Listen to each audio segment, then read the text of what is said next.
One of the questions that I've gotten most frequently since I started making YouTube videos about Hunter College has been, is Hunter College worth it? My answer to that is, well, it depends.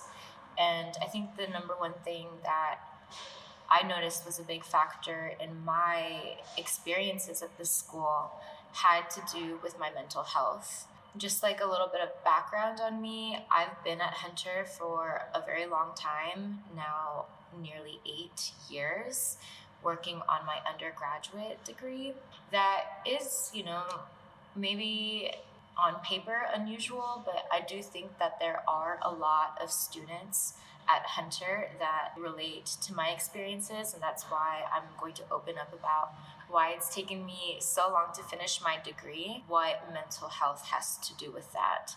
So I started at Hunter in the Macaulay Honors Program in 2012, and 2 years into my studies, my father passed away. When this happened, I ended up going back home to Florida. That's where I grew up, and all of my family still lives in Florida. I dropped out of Macaulay. I left New York City, and I went to go take care of my family and mourn the tremendous loss of my father. So fast forward a few years, and I thought that I was ready to come back and finish my degree. I had been dreaming about going to college since I was 12 years old, and I grew up in an economic situation that didn't give me a lot of opportunities to do that. So I was so grateful that I was able to come back and reinstate my scholarship.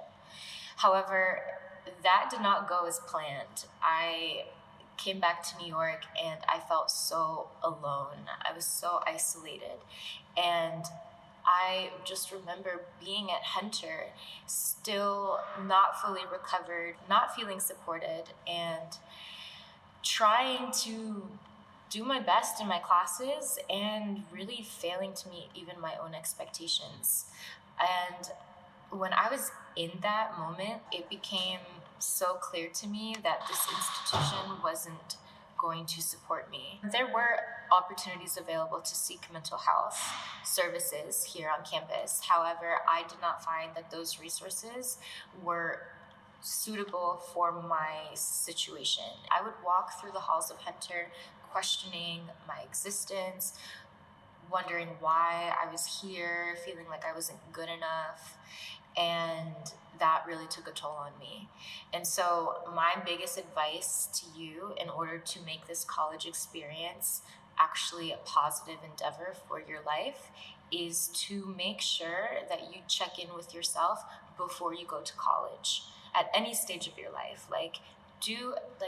Take a moment to assess your situation and evaluate your environment. Make sure you try to fix as much of your life as you can before coming into school, because once you're here, this place will not solve any of your problems. If you are in a situation already where you are struggling before you come to Hunter, this school will feel like a war zone. And that was my experience.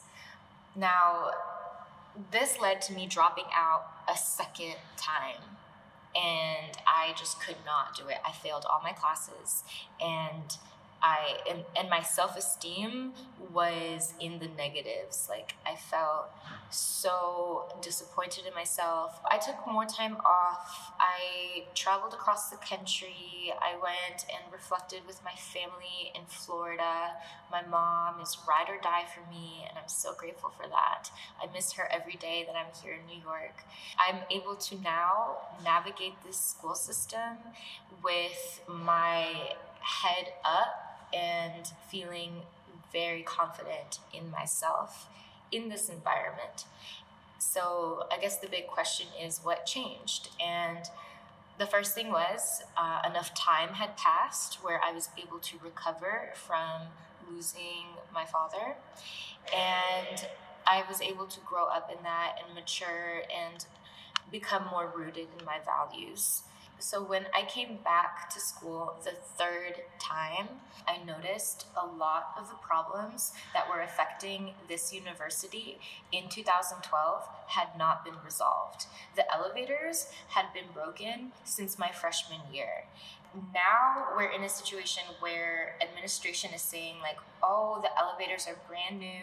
The administration is saying that the elevators are all fixed, that they did this great job at improving the accessibility of our school. And yet we're not seeing the results. Less than an hour before me shooting this video, this was the situation with the Hunter College elevators in the North Building. Elevators aren't working right now, people.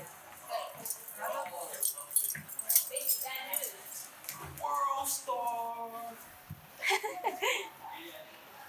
We're having the same problems with the accessibility doors in the Hunter North building that recently underwent reconstruction, and the same issues that were affecting Hunter in 2012 with those doors specifically is still a problem, even though they are brand new.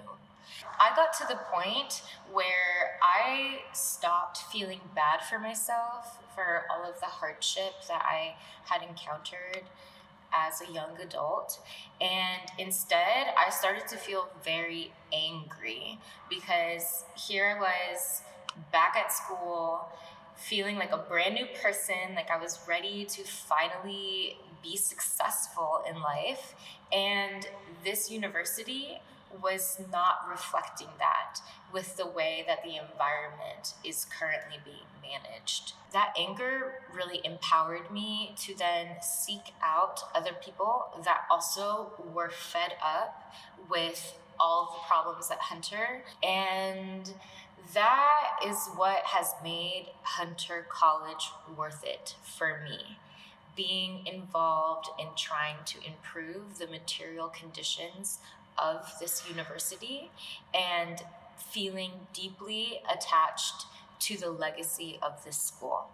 And when I finally kind of made that connection where I realized, wow, I was spending all my time and my money and my resources and my mental capacity was all being funneled into this place, I had to start making these videos. I could not keep it to myself any longer. And then I found a whole group of people all across the city that also relate to the things that I'm talking about in my YouTube videos. And I'm so grateful for all the people that have reached out to me. Please continue to do so. I love talking to you guys about your situations and being able to share knowledge and resources and for us to come together and try to build this university for ourselves. That is what makes Hunter College worth it. So in those moments where I was questioning, is this school worth it? I started to change my mindset and say, I'm going to make this school worth it for me and for the people around me. And that is, ultimately like what makes the school worth it is if you go out and make those changes that make this school a better place for yourself and for your colleagues and for future generations of students. And so I want to acknowledge that activism is really difficult too, and not everyone has that space to be able to engage with their university in that way. I know I definitely was not capable of doing any of the things that I do on campus now. In 2014 through 16, my life was a disaster. I was a wreck, but that's all the more reason to fight because I do see students that are struggling the way that I did, and I feel for them, and I want to do things to improve the school. And I think that there's a lot of people that feel that way too. And my advice to you is, in order to make Hunter College worth it, you have to fight for the things that are important to you, because nothing is going to be given to you at this school. This school will do the bare minimum for you, and sometimes even less than that. And I think a lot of students condone that because of that New York City hustle mentality. But I think that the school could just be so much better, and it could actually be a transformative space. I was sold on the idea of higher education being this amazing place that was going to be empowering and transformative for my life. And it has been. Like the activism that I do now, the people that I organize with have changed my life for the better. But those are all things that I had to build for myself. Those were not things that were provided by the university. In fact, this college will do everything in its power to shut down any of your initiatives. For example, today at the 150th anniversary party that Jennifer Rabb threw for herself, essentially, it was like, um, I don't want to say it like that. I mean, like, I guess it's like for the students too, and like, okay, great, let's celebrate the legacy of the school. But it really did seem like a publicity stunt for her administration to look good in front of cameras. And at this event, students, myself included, organized a banner drop that did not go as planned. And that's okay. Like, that's part of the journey. We learned a lot from that experience, and we were able to still flyer and pass out information about the president of our school, who is currently being evaluated. So the reason why I mentioned this is I just wanted to give an example of another time when the administration has shut down one of our initiatives as students to express ourselves. And we do have freedom of expression. We have the right to protest certain problems that continue to show up at Hunter and have not been resolved. And we do subscribe a lot of blame to the president of our school for these problems. And but I wanted to give an example of like something that maybe would be considered like a failure in this effort to make the school better. But at the same time, we are not discouraged. Keep on banging on those doors. Eventually, those opportunities will open up for the betterment of our school, and we will keep fighting for that. Today is the last day that you can fill out a survey on the president's performance at Hunter. And so our president right now is currently under review by the chancellor of CUNY. He's currently like interested in hearing feedback from our school about the way Jennifer Rabb, the president, is conducting things on campus.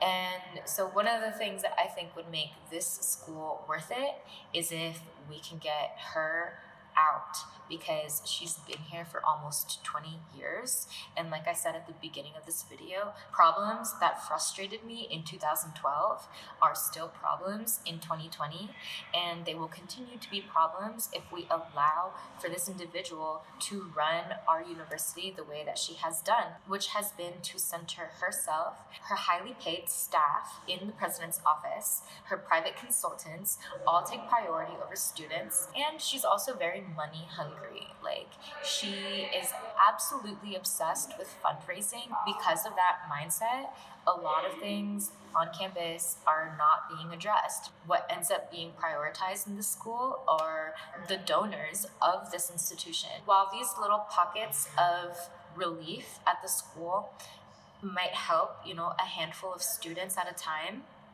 the overall systemic structure of the school does not change, and in fact it continues to disintegrate.